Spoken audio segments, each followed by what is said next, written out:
میں چشمے والے کی دکان پر گئی تو دکان والا مجھے غور سے دیکھنے لگا، پھر جلدی سے ایک کالا چشمہ لگا کر مجھے دیکھنے لگا۔ مجھے عجیب لگا تو وہ چشمہ چھین کر آنکھوں پر لگایا تو جان نکل گئی کہ اب یہ باتیں سن سن کر تنگ آ گئی تھی۔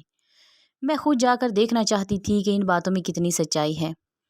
آخر ایسا کیسے ہو سکتا تھا کہ کوئی اتنی چھوٹی سی بات پر آپ کو اپنی زندگی کا سب سے مشکل کام کرنے کے لیے مجبور کر دے اور آپ اتنے بے بس ہو جائیں کہ آنکھیں بند کر کے اس کے اشارے پر ناچنا شروع کر دیں۔ میں اس محلے کی سب سے بہادر لڑکی سمجھی جاتی تھی، تو پھر یہ کام مجھے ہی تو کرنا تھا۔ یہ الگ بات ہے کہ میرے ماں باپ نے مجھ پر بہت پابندیاں لگائی ہوئی تھی، لیکن وہ میرا جنون اور میرا شوق مجھ سے چھین نہیں سکتے تھے۔ پہلے تو یہ کہ محلے کی دوسری لڑکیوں کے ساتھ ہی ہو رہا تھا، لیکن اب جب میری دوست کے ساتھ بھی یہی ہونے لگا تو میں نے ارادہ کر لیا کہ میں اس کی مدد کروں گی۔ لیکن اس کی مدد کرنے کے لیے ایک عجیب سی جگہ پر جانا میری زندگی کی سب سے بڑی غلطی تھی۔ میرا نام ماریا ہے، میری عمر صرف 19 سال تھی۔ میں اپنے خاندان کی سب سے زیادہ سمجھدار لڑکی سمجھی جاتی تھی۔ ویسے تو میں نے صرف 12 کلاس ہی پڑھی تھی، لیکن میرا دماغ بہت تیز تھا۔ میں ان لوگوں میں سے تھی جو 10 سال کی عمر میں ہی میٹرک کر لیتے ہیں اور 15 سال کی عمر میں ایم اے بھی کر لیتے ہیں، کیونکہ میری ڈگری تو صرف 12 کلاس کی تھی، لیکن میرے پاس علم بہت زیادہ تھا۔ پر وہ بات کہ ہیرے کو تو پتہ نہیں ہوتا کہ وہ ہیرا ہے، اور ہمارے خاندان میں تو سارے لوگ ہی ان پڑھ اور جاہل تھے، اس لیے ان کو میری قدر ہی نہیں تھی، اور وہ سمجھتے تھے کہ اس کو کوئی بیماری ہے جو اس کو ہر بات اتنی جلدی جلدی یاد ہو جاتی ہے۔ اس کا دماغ بہت زیادہ تیز چلتا ہے، بلکہ میرے اس تیز دماغ سے میری ماں بھی پریشان رہتی تھی کہ آج کل تو لوگوں کو منہ بند کر کے رکھنے والی لڑکیاں ہی پسند آتی ہیں، اور میری بیٹی کا تو دماغ کتنا تیز ہے اور زبان بھی کینچی کی طرح چلتی ہے، تو اس کے سسرال میں تو اس کی بالکل بھی کوئی عزت نہیں ہوگی۔ وہ لوگ اس کی ان حرکتوں سے تنگ آ جائیں گے۔ میں کوئی بھی اخبار دیکھتی مجھے فوراً یاد آ جاتا کہ کون سی خبر کہاں پہ لکھی ہوئی تھی۔ لوگ مجھ سے مشورہ کرنے بھی آتے تھے، لیکن میرے بابا کو گھر میں لوگوں کا آنا پسند نہیں تھا، اس لیے انہوں نے مجھے منع کر دیا کہ تم اپنی دکانداری لگا کر یہاں بیٹھا کرو۔ میرے گھر والوں کو تو میرا کوئی بھی کام پسند نہیں تھا۔ ایک دن مجھے میری ایک دوست نے بلایا اور کہا کہ ایک ضروری کام ہے، وہ بہت پریشان تھی۔ میں جب وہاں گئی تو اس کے منہ سے بات ہی نہیں نکل رہی تھی۔ میرے لاکھ پوچھنے پر اس نے جب اپنی زبان کھولی تو مجھے حیران کر گئی۔ ہمارے محلے میں ایک لڑکی رہتی تھی جس کا نام صنم تھا، جو کسی کی بھی صنم نہیں تھی، یعنی کہ کسی کو اچھی نہیں لگتی تھی۔ اس کا باپ ایک دکاندار تھا۔ وہ بہت ہی زیادہ مغرور تھی اور ہمارے ساتھ یہ اسکول کالج وغیرہ میں پڑھتی آ رہی تھی۔ اس کی حرکتیں بہت ہی زیادہ عجیب لگتی تھی اور اس کو اپنے اوپر حد سے زیادہ غرور تھا۔ شکل و صورت کے حساب سے وہ قدر مناسب تھی، لیکن کوئی اتنی بھی حور پری نہیں تھی کہ اپنے اوپر اتنا غرور کرتی۔ ہم سب اس سے بہت زیادہ تنگ رہتے تھے اور مل کے اس کی کلاس بھی لگایا کرتے تھے۔ وہ سب اتنے زیادہ تانے دیتی تھی کہ صرف میں ہی اس کا منہ بند کر سکتی تھی۔ لڑکیوں کے سامنے ہی کہہ دیتی تھی کہ تم نے کتنے گندے کپڑے پہنے ہیں، تمہارے جسم سے بدبو آ رہی ہے، تم نے نئے سال میں نیا یونیفارم نہیں بنوایا، وہی پرانا پہن لیا، تم اس کو ہی استعمال کرو گی، اور اس طرح کی فضولیات اس کی زبان سے نکلنا ایک عام بات تھی۔ وہ ایک روایتی پاپا کی پری تھی، اس لیے ہمیں بالکل بھی اچھی نہیں لگتی تھی۔ لیکن میرا تو کالج چھوٹ گیا تھا تو مجھے نہیں پتا کہ آج کل کیا کر رہی تھی، لیکن میری دوست اسی کے ساتھ کالج میں پڑھ رہی تھی۔ میری دوست نے پہلے اس کا ذکر کیا کہ تم کو صنم تو یاد ہے؟ میں نے کہا کہ اس کو کون بھول سکتا ہے۔ میں نے کہا دیکھو، میں تمہیں پوری بات نہیں بتا سکتی، میرے کانوں میں سونے کی بالیاں ہیں، نہ کچھ دنوں کے لیے اسے چاہیے تو میں اس کو دے رہی ہوں، لیکن اگر میری امی پوچھیں تو تم کہہ دینا کہ تم نے لی ہیں، کیونکہ میں اپنی امی کو یہ کہنے والی ہوں کہ تمہیں دے رہی ہوں۔ اگر میں اپنی امی کو یہ کہوں گی کہ اسے دی ہیں تو وہ مجھ پر غصہ کریں گی، کیونکہ وہ لڑکی قابل اعتبار نہیں ہے، لیکن اگر تمہارا نام لوں گی تو غصہ نہیں کریں گی۔ میں نے پہلے ہی کہہ دیا کہ تم نے کسی سے شادی میں جانا ہے اور وہ بالیاں پہننی ہیں، اس لیے تم آج بالیاں لینے کے لیے آئی ہو۔ اگر تم سے پوچھیں تو تم کہہ دینا کہ ایسا ہی ہے۔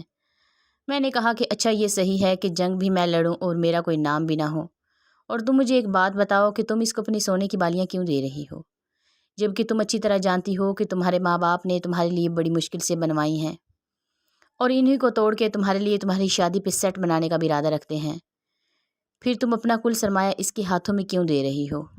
میری دوست نے کہا کہ اس کو پسند آ گئی ہیں نا، کچھ دن کے لیے چاہیے، اس لیے پھر وہ واپس کر دے گی۔ میں نے کہا کہ اچھا، وہ تمہاری اتنی اچھی دوست بن گئی کہ تم اسے اپنے سونے کی بالیاں دے رہی ہو؟ یہ بات مجھے تو ہضم نہیں ہو رہی۔ میری دوست نے رونا شروع کر دیا۔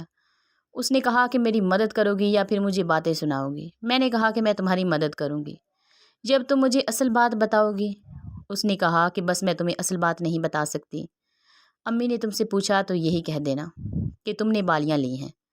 میں نے کہا کہ میں تمہارے لیے جھوٹ نہیں بول سکتی۔ اگر تم مجھے پوری بات نہیں بتا سکتی ہو تو پھر میں بھی تمہارے لیے جھوٹ نہیں بولوں گی۔ میں گھر سے نکلی تو اس کی امی نے مجھے روک لیا۔ انہوں نے کہا کہ بیٹا مل گئی بالیاں، ان کو سنبھال کے رکھنا۔ تم تو گھر والی بچی ہو، تم پہ بھروسہ ہے، لیکن پھر غلطی سے انسان کہیں گرا دیتا ہے۔ شادی بیاہ میں تو پتہ نہیں چلتا نا، اسی لیے تمہیں بہت احتیاط کرنا۔ میں نے اپنی دوست کی طرف دیکھا جس نے دور سے ہاتھ جوڑے تھے۔ میں نے کہا جی آنٹی، احتیاط سے رکھوں گی۔ اتنا بول کر میں وہاں سے چلی گئی، یعنی کہ میں نے اس کی مدد تو کر ہی دی تھی کیونکہ وہ میری دوست تھی، لیکن مجھے یہ سمجھ نہیں آ رہا تھا کہ وہ یہ سب کیوں کر رہی تھی۔ اسے جانتی بھی ہے، پھر اسے اپنا سامان کیوں دے رہی تھی؟ یہی بات میں نے ہماری ایک اور دوست سے کہہ دی جو مجھے ایک ہفتے کے بعد ملی۔ کہا کہ تم ہی بتاؤ، صنم ایسی لڑکی ہے جس کو ہم اپنا بخار بھی نہ دیں، اور نیلم نے اس کو اپنی سونے کی بالیاں دے دی ہیں۔ پر میری یہ دوست کہنے لگی وہ اتنی بری لڑکی بھی نہیں ہے، میرے سے بھی میرا موبائل مانگ کے لے گئی تھی۔ تمہیں تو پتہ ہے میرے بابا باہر کے ملک میں ہوتے ہیں تو بڑا ہی اچھا فون لے کر آئے تھے۔ ابھی تک کسی کے پاس ویسا فون نہیں ہے۔ صنم کو دیا ہے لیکن کہہ رہی تھی کہ واپس کر دے گی۔ میں حیران رہ گئی، میری اس دوست نے بھی اس کو اپنی چیز دی تھی، وہ بھی اپنا قیمتی موبائل جو اس کے بابا باہر کے ملک سے لائے تھے۔ اگر اس کا باپ باہر کام نہیں کرتا ہوتا تو یہ اس موبائل کو کور بھی نہیں لے سکتی تھی۔ یہ تو وہاں سے آنے کی وجہ سے اس کو مل گیا تھا، اور یہ بھی صنم کے خلاف ایک لفظ نہیں سن رہی تھی۔ آخر یہ ایسا کیوں کر رہی تھی؟ مجھے تو سمجھ نہیں آئی۔ جب میں نے پوچھا تو مجھے جواب بھی نہیں دیا۔ بات گول کر دی گئی۔ ہمارے تو پیپر ہو گئے تھے اور رزلٹ آ گیا تھا، لیکن کچھ مہینوں کے بعد ہمیں کالج والوں نے پھر سے بلایا تھا کہ ہم آ کر اپنا رزلٹ کارڈ لے جائیں۔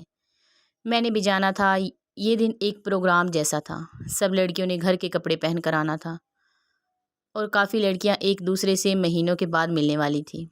میں جب وہاں گئی تو ہمیں بتایا گیا کہ 2 گھنٹے کے بعد ہم سب کو باری باری بلا کر سرٹیفکیٹ دے دیا جائے گا، تب تک ہم کالج میں پھر سکتے ہیں۔ اور میں یہ دیکھ کر حیران رہ گئی کہ زیادہ تر لڑکیاں صنم کے آگے پیچھے پھر رہی تھی جیسے اس کے ساتھ دوستی ہے، یہاں تک کہ میری دوست بھی، مجھے تو کوئی پوچھ نہیں رہا تھا۔ لڑکیاں اسے اپنے پیسوں سے کھانے پینے کی چیزیں کھلا رہی تھی جیسے وہ کہیں کی مہارانی ہو اور یہ ساری اس کی کنیزیں ہوں۔ اس کے علاوہ اس نے کانوں میں میری دوست کی بالیاں بھی پہن رکھی تھی، جبکہ اس بات کو 3 ہفتے ہو گئے تھے، ابھی تک اس نے واپس نہیں کی تھی۔ اسی طرح اس نے دوسری دوست کا موبائل بھی پکڑ رکھا تھا، اور مجھے لگتا تھا کہ ساری چیزیں ہی اس نے ادھر ادھر سے مانگی ہوئی تھی، کیونکہ یہ ساری چیزیں ہی قیمتی ترین تھیں۔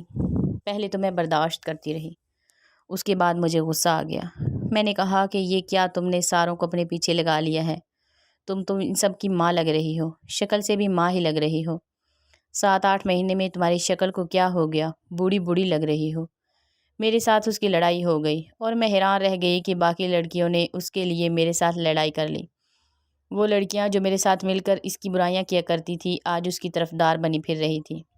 میرا خون خشک ہونا شروع ہو گیا تھا۔ یہ دن بڑا ہی فضول تھا۔ اسی طرح سے گزر گیا۔ 2 ہفتے کے بعد میری دوست نیلم کی امی ہمارے گھر چلی آئی۔ اس نے کہا کہ یہاں سے گزر رہی تھی تو سوچا کہ ایک کام کر لوں، جو سونے کی بالیاں میری بیٹی نے تمہیں دی تھی وہ واپس کر دو۔ میں نے کہا کہ میں نے اسے واپس کر دی ہیں۔ مجھے جھوٹ بولنا پڑا۔ میں نے سوچا کہ ایسا کہہ دیتی ہوں تاکہ وہ اپنی ماں کو خود سنبھال لے۔ اس نے کہا کہ نہیں، اس کے پاس نہیں ہے۔ میں نے پورا گھر دیکھ لیا، اس کا کمرہ بھی دیکھ لیا ہے، تم نے واپس نہیں کی۔ بیٹا دیکھو، اگر تم پر بھروسہ کر کے تمہیں چیز دے دی تھی تو تمہارا فرض بنتا تھا کہ تم وقت پر واپس کر دیتی۔ میری ماں بھی بیچ میں آ گئی، ان کے ساتھ بھی وہی باتیں کرنے لگی۔ دیکھو بہن، ایسے تو نہیں ہوتا نا، اب ہم لوگ بھی غریب ہیں اور آپ کی بیٹی کو اچھی طرح پتہ ہے کہ ہم نے کتنی محنت سے اپنی بیٹی کے لیے ایک چیز بنائی ہے، وہ بھی اس نے مانگ لی۔ اس کو تو ایسی چیز مانگنی ہی چاہیے تھی، بھلا کوئی کسی سے ایسی چیز مانگ کے لے جاتا ہے؟ ہم نے پھر بھی دے دی کہ بچپن کی ساتھی ہے اور محلے داری بھی ہے، لیکن اب واپس تو کر دے۔ آپ لوگوں نے شادی میں جا کے اپنی جھوٹی شان بنانی تھی تو آپ لوگوں نے ہماری چیزیں استعمال کر لی۔ اب 2 مہینے ہو گئے ہیں اور آپ لوگ چیز واپس نہیں کر رہے ہو۔ میری ماں نے میری طرف دیکھا تو وہ بھی حیران رہ گئی کہ تم نے یہ حرکتیں کب سے شروع کر دی ہیں اور ہم کب شادی میں گئے تھے۔ سارا معاملہ میرے اوپر آ رہا تھا، اس لیے میں نے صاف صاف میری دوست کی امی کو سب کچھ بتا دیا۔ میں نے کہا کہ مجھے نہیں دی تھی، اس نے وہ جو آدمی ہے رشید چشمے والا، اس کی بیٹی کو دیے ہیں، جا کے اس سے پوچھیں۔ میرا تو اس نے نام لگا دیا اور میں نے دوستی کے مارے آپ کے سامنے جھوٹ بول دیا۔ وہ بھی حیران رہ گئی اور وہاں سے چلی گئی۔ میں اپنی امی کو سارا قصہ بتایا۔ امی نے کہا کہ تم لوگوں کے مسئلے ہی ختم نہیں ہوتے۔ مجھے پتا تھا کہ میں نے اچھا نہیں کیا، لیکن اب معاملہ اتنا بڑھ گیا تھا کہ میں سنبھال نہیں سکتی تھی۔ میری دوست نے مجھے میسج کیا کہ صبح گھر آ جانا، اس کو باہر جانے کی اجازت نہیں تھی۔ میں نے تو سوچا تھا کہ کبھی اس کی شکل بھی نہیں دیکھوں گی، کیونکہ وہ صنم کے ساتھ مل کر مجھ سے جھگڑا کر رہی تھی، لیکن مجھے جانا ہی تھا کیونکہ مجھے اصل بات کا بھی پتہ لگانا تھا۔ اس نے مجھے کہا کہ میں مجبور تھی، اگر میں اپنی سونے کی بالیاں اس کو نہ دیتی تو میری زندگی برباد ہو جاتی۔ میں نے کہا کیا مطلب؟ تب اس نے مجھے ایسی بات بتائی کہ میں بھی حیران رہ گئی۔ اس نے کہا کہ ہم سب ایک ساتھ یہی کر رہی ہیں، صرف میرے ساتھ نہیں، محلے کی لڑکیوں کے ساتھ بھی، پر تمہارے ساتھ کبھی کچھ نہیں کرے گی کیونکہ وہ تم سے ڈرتی ہے اور تمہارے پاس ایسی کوئی قیمتی چیز بھی نہیں ہے۔ اس نے میری بالیاں واپس نہیں کرنی، میرے ماں باپ مجھے جان سے مار ڈالیں گے۔ امی نے مجھے دھمکی دی ہے کہ اگر ایک ہفتے کے اندر اندر میں نے وہ بالیاں واپس نہیں لی تو میرے بابا کو بتا دے گی، وہ میری پڑھائی بھی ختم کروا دیں گے اور میری جو کلاس لگے گی وہ الگ۔ اب تم ہی میری مدد کر سکتی ہو۔ سب دوست پریشان ہیں، ان سب کے ساتھ یہی ہو رہا ہے۔ اس دن ہم نے تمہارے ساتھ لڑائی کی جب کا تم حق پہ تھی، لیکن ہم اگر ایسا نہ کرتے تو وہ ہمیں مشکل میں ڈال سکتی تھی، اس لیے ہم سب ہی مجبور تھے۔ مجھے بہت زیادہ غصہ آیا۔ میں نے کہا کہ ایسا ہو ہی نہیں سکتا، یہ کیسے ممکن ہے ایسا ہو؟ اس نے کہا کہ ایسا ہی ہو رہا ہے اور ہم لوگ بہت پریشان ہیں، تم ہماری مدد کرو، لیکن پھر تمہارے ساتھ نہ کچھ برا ہو جائے۔ میں نے کہا کہ میرے ساتھ برا کرنے سے پہلے میں اس کا منہ نوچ ڈالوں گی، ایسا بھی کیسے ہو سکتا تھا؟ اس کے باپ کا راج ہے کیا؟ نیلم نے روتے ہوئے کہا کہ ہاں، اس کے باپ کا ہی راج ہے، کیونکہ وہ اپنے باپ کے ساتھ مل کر ہی سب کچھ کر رہی ہے۔ میں نے ارادہ کر لیا تھا کہ اس معاملے کی تہہ تک ضرور پہنچ جاؤں گی اور پتہ لگاؤں گی، یا تو یہ ساری لڑکیاں بیوقوف ہیں اور اگر یہ سچ بھی تھا تو میں چپ کر کے بیٹھ نہیں سکتی تھی۔ میں رشید چشمے والے کی دکان پر چلی گئی۔ یہ ایسا ہی تھا کہ جیسے میں خود شیر کی غار میں جا رہی تھی اور میری موت پکی تھی، لیکن میں چپ کر کے بھی تو نہیں بیٹھ سکتی تھی۔ میرے اندر ایک عجیب قسم کی حرکت تھی جو کہ اب جاگ چکی تھی۔ میں اس معاملے کی تہہ تک ضرور جاؤں گی۔ میں دکان میں گئی اور میں نے کہا کہ مجھے کوئی اچھی سی اینک دکھا دیں۔ پھر میں نے کہا کہ بھائی کوئی ایسا چشمہ دکھانا جسے کوئی بھی دیکھے تو جل کے راکھ ہو جائے۔ دکان والے نے کہا کہ آپ نے کس کو جلانا ہے؟ وہ لڑکی ہے، یہ لڑکا؟ میں نے کہا کہ ایک لڑکی ہے، صنم نام ہے، اس لڑکی کا بڑی بدتمیز ہے، ذلیل کیا ہوا ہے اس نے سارے محلے کو، مجھے بالکل اچھی نہیں لگتی، اسے دیکھ کر مجھے زہر چڑھنے لگتا ہے، اس لیے میں چاہتی ہوں کہ وہ جیسے ہی میری اینک دیکھے تو جل کے راکھ ہو جائے اور اس کا سارا غرور مٹی میں مل جائے۔ پتہ نہیں کس منحوس کی اولاد ہے اور کس جاہل انسان نے اس کی پرورش کی ہے۔ اس آدمی نے مجھے عجیب نظروں سے دیکھا اور کہا کہ آپ کے لیے تو ایک خاص چیز نکالنا پڑے گی، آپ بیٹھے، میں آپ کے لیے بھی وہ چیز لے کے آتا ہوں۔ پیسوں کا مسئلہ تو نہیں ہے؟ میں نے کہا نہیں، چیز اچھی ہونی چاہیے، پیسوں کا کوئی مسئلہ نہیں ہے، مسئلہ میرا اتنا ہی ہے کہ میں نے اس لڑکی کو اس کی اوقات یاد دلانا چاہتی ہوں۔ بڑا شوق ہے اس کو مہنگی چیزیں پہننے کا، اتنی اچھی چیز ہونی چاہیے کہ اپنے گھر کے برتن بیچ کے بھی نہ لے سکے۔ میں نے غصے سے کہا اور اس شخص کی شکل سے ہی لگنے لگا کہ اس کے جذبات اس کے قابو میں نہیں ہیں۔ وہ اپنی دکان میں بنے گودام میں جیسے حصے میں چلا گیا۔ تھوڑی دیر کے بعد واپس آیا تو میرے لیے کچھ چشمے بھی لے کر آیا، لیکن اس نے خود بھی اپنی آنکھوں پر ایک کالے رنگ کا چشمہ پہن رکھا تھا جو اس نے اس سے پہلے نہیں پہنا ہوا۔ یہ کالے کلر کی اینک جیسا تھا جس سے وہ مجھے عجیب نظروں سے دیکھ رہا تھا اور سر سے پاؤں تک دیکھ رہا تھا۔ میں سامان کو دیکھنے لگی، پر میری ایک نظر اس کے اوپر بھی تھی۔ اس کے بعد جو میں نے کیا وہ ناقابل یقین تھا۔ میں نے اس کی آنکھوں سے وہ چشمہ نوچ لیا اور وہاں سے بھاگ گئی۔ بس آج مجھے اتنا تیز بھاگنا تھا جیسے میرے پیچھے کوئی ایسا جانور پڑا ہے جس نے ایک دفعہ مجھے پکڑ لیا تو مجھے زندہ نہیں چھوڑے گا۔ میں بہت دور پہنچ گئی، مجھے خود بھی پتہ نہیں چلا کہ میں کہاں ہوں۔ میں نے اپنے باپ کو فون کر دیا اور انہوں نے کہا کہ تم یہاں کیسے آ گئی؟ میں نے کہا میں راستہ بھول گئی تھی۔ انہوں نے مجھے تھوڑا سا ڈانٹا اور کہا کہ آرام سے گھر بیٹھا کرو۔ اس شخص کو میرے بارے میں پتہ نہیں تھا کہ میں کون ہوں، کس کی بیٹی ہوں، لیکن مجھے ضرور پتہ تھا کہ یہ کون ہے۔ میں نے وہ چیز اپنے دوپٹے کے اندر چھپا لی اور اپنے باپ کے ساتھ چلتی ہوئی اپنے گھر تک آ گئی۔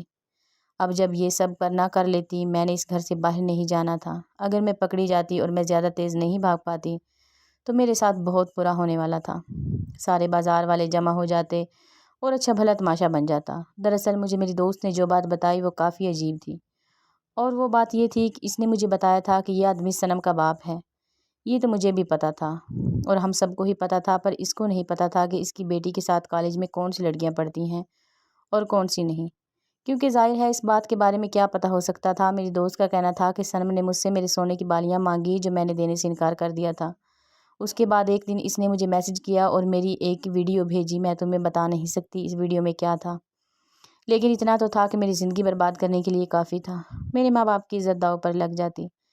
یہ ویڈیو اس کے باپ کی دکان میں بنائی گئی تھی۔ میں نے کہا کہ بدلے میں کیا چاہیے؟ اس نے کہا کہ مجھے بدلے میں تمہاری سونے کی بالیاں چاہیے، نہیں تو میں ویڈیو اپلوڈ کر دوں گی۔ اس لیے میں نے اسے اپنی سونے کی بالیاں دے دی۔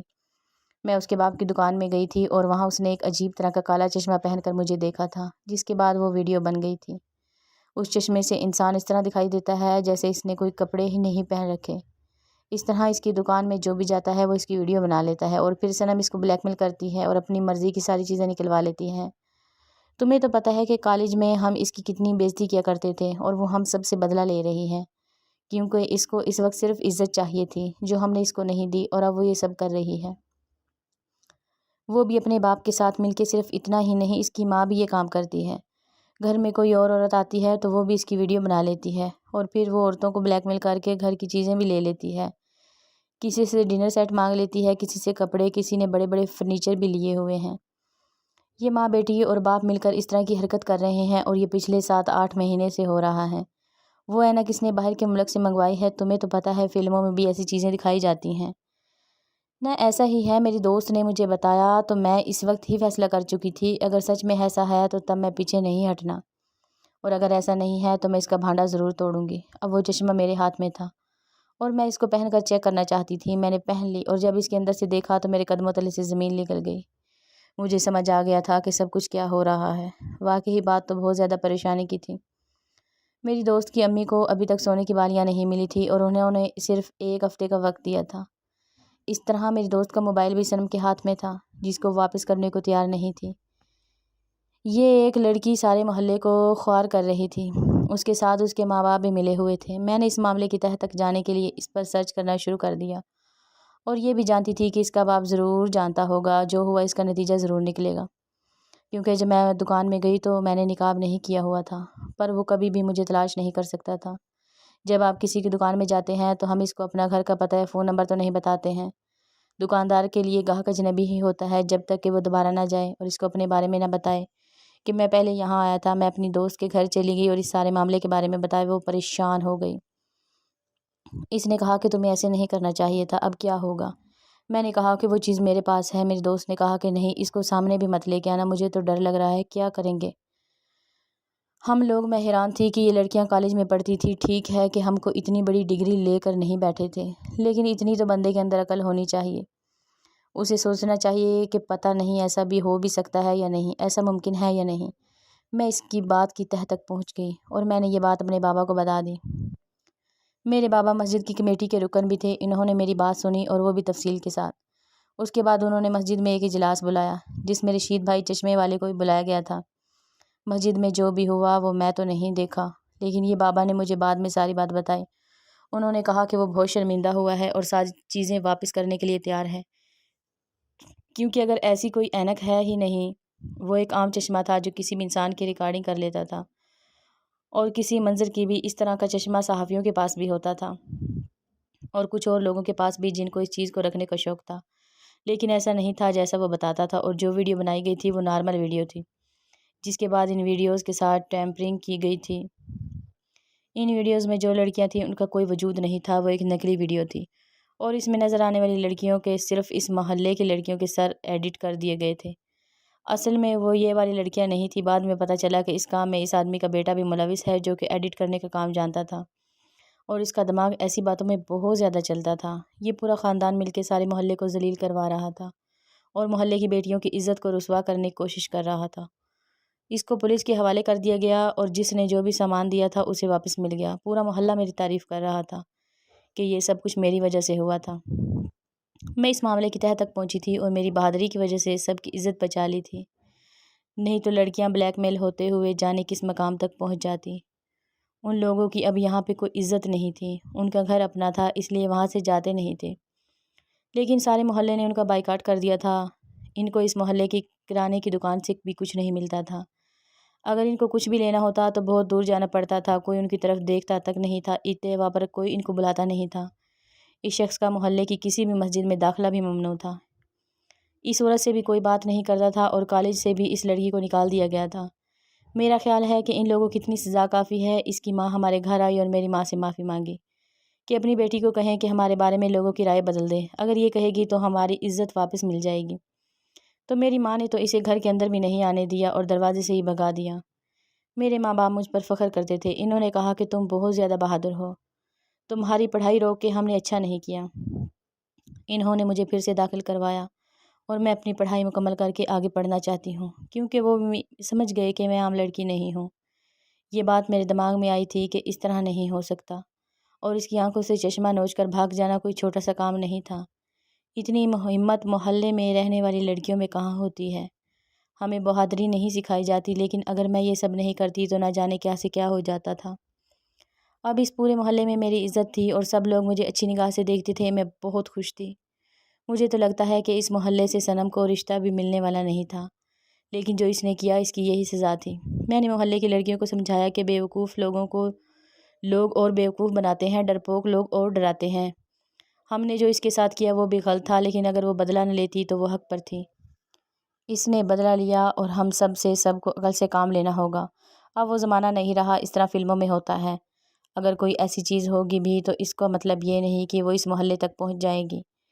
تم لوگوں کی بیوقوفی کی وجہ سے ہی تم سب کا نقصان ہوا تھا، لیکن اب شکر ہے ان سب کو ان کی چیزیں واپس مل گئی تھی۔